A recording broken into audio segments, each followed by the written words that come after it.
நேரமாகிவிட்டதால் கொஞ்சம் வளர்ந்திருந்தா வேகமாக பேச விட்டுருப்பாங்க. கொஞ்சம் குட்டையா இருக்கனால லேட்டாக போடுறாங்க.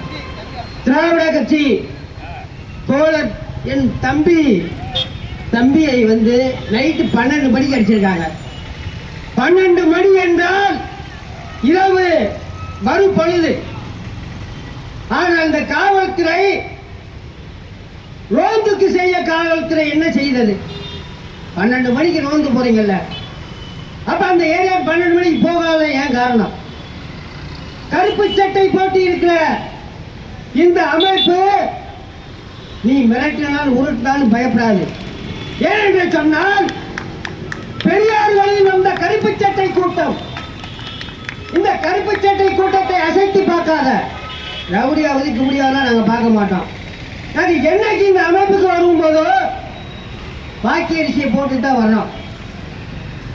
நீ அழுத்துவதற்கும் புரட்டுவதற்கும் பயப்பட்டு ஓடுவதல்ல இந்த அமைப்பு தோழர்கள். எனது தம்பி எனக்கு போன் செய்தார், என்னை தாக்கி விட்டார்கள் மின்னல் வரதன் அவர்களே அப்படின்னு. உடனடியாக காலையில் வந்தேன். பார்க்கும்பொழுது சொன்னாங்க எஃப்ஐஆர் போடலைன்னு. ஆனால் அவங்க வந்து போலீஸ் ஏன் வந்து அவர் போறான்னு விட்டாங்கன்னா எல்லாமே காசு தான். கமிஷனர் சொன்னார் கஞ்சாவே நடக்கலைன்னு. நான் கேட்கிறேன் கமிஷனரை பார்த்து, போன மாதம் 20 லட்சம் ரூபாய் காரில் மதுரையில் பிடிபட்டதே அது கஞ்சாவா இல்ல தவுடா? நான் கேட்கிறேன். 20 லட்சம் ரூபாய் காரு, உயர்ந்த காரில் கஞ்சா கொண்டு வந்தார்கள். மகாத்மா காலேஜ் அருகில் வைத்து நானும் தான் நின்று கொண்டிருந்தேன். செக் பண்ணி பிடித்தீங்களே அது தவுடா? யாரை ஏமாத்த பார்க்கிறீர்கள்? யார்கிட்ட போய் சொல்லுகிறீர்கள்? கவனமாக டீல் பண்ணுங்க. போலீஸ் நல்லவங்களும் இருக்காங்க, கெட்டவங்களும் இருக்காங்க. நாங்க வந்து பொது தொண்டு செய்யறவங்க. அந்த ஏரியாவில் அடிக்கோருக்கு அந்த பிரச்சனை வருது. வந்தா என்ன செய்யணும்? ஒரு காவல் நிலையத்தை உருவாக்குங்க. அங்க ஒரு காவல் நிலையம், சின்ன காவல் நிலையம் பிசிஐ போடு. உங்க அப்பா வீட்டு காசா போகுது? ஏன் வரி பணம் தானே? ஏன் வரி பணத்தில் என்னை காப்பதற்கு உனக்கு என்னது? தமிழக அரசை பார்த்து கேட்கிறேன், விடியல் ஆட்சியை பார்த்து கேட்கிறேன். பிரச்சனையான இடத்துல எல்லாம் போடுங்க போலீஸ். எங்களை நாங்க உழைக்கிறவங்க.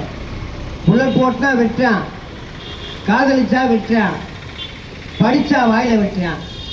சுடுகாடு இருந்தால் புதைக்கிறதுக்கு இடம் இல்லை, இடம் இருந்தா புதைச்சிட்டு குளிக்க பாத்திரம் இல்லை, குளிச்சுட்டு உட்கார்ந்து பேசுறதுக்கு இடம் இல்லை.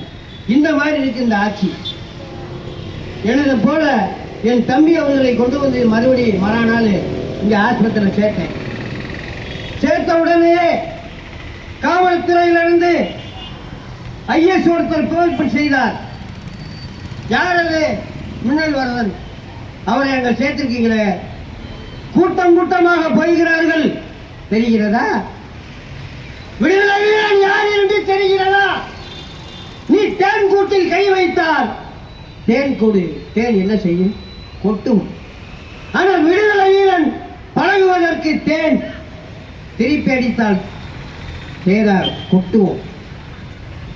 உடனடியாக அங்கிருந்து மாற்றம் செய்தார்கள் வேலை பெட்டிக்கு.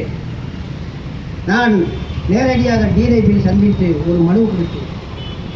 அடுத்தபடியாக எல்லாத்தையுமே கீழே வைத்தான் சந்திக்க விட்டாங்க. ஒன்று. இன்னொன்று, நாங்கள் தலித் தோழர்கள் எங்கே கூட்டம் போட ஆரம்பிச்சாலும் உடனே போய் அந்த கூட்டத்தில் போடுற கட்டணத்துக்காரனை மிரட்டி நடத்த விடாமல் செய்யறது இந்த ஐஎஸ். லாட்ஜில் கூட்டம் போட்டா லாட்ஜிக்காரனை தூக்கி உள்ள வைக்கிறேன்றது. ஏன் நாங்கள் வெடிகுண்டு செய்யறதுக்காக நாங்கள் கூட்டம் போடுறோம்? எங்கள் மக்களை அரசியல் கொண்டு வருவதற்கு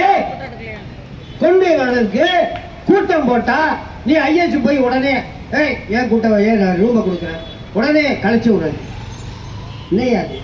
இந்த நாடு சுதந்திர நாட்டில் இருக்கமா இது அடிமை நாட்டை வெள்ளக்கார நாட்டில் இருக்கமா? எங்க ஓட்டை வாங்கிக்கிட்டு எங்களோட உரிமைகளை கெடுத்துக் கொண்டு இருக்கிறார் அப்படின்னு கூறி எனது தம்பி மீது அடித்தவர்களை உடனடியாக எஸ்சிஎஸ்டி வழக்கிலே பதிவு செய்ய வேண்டும் சொல்லி வாய்ப்பு கொடுத்த அன்பு உள்ளவர்களுக்கு தெரிவித்துக் கொண்டு விடைபெறுகிறேன்.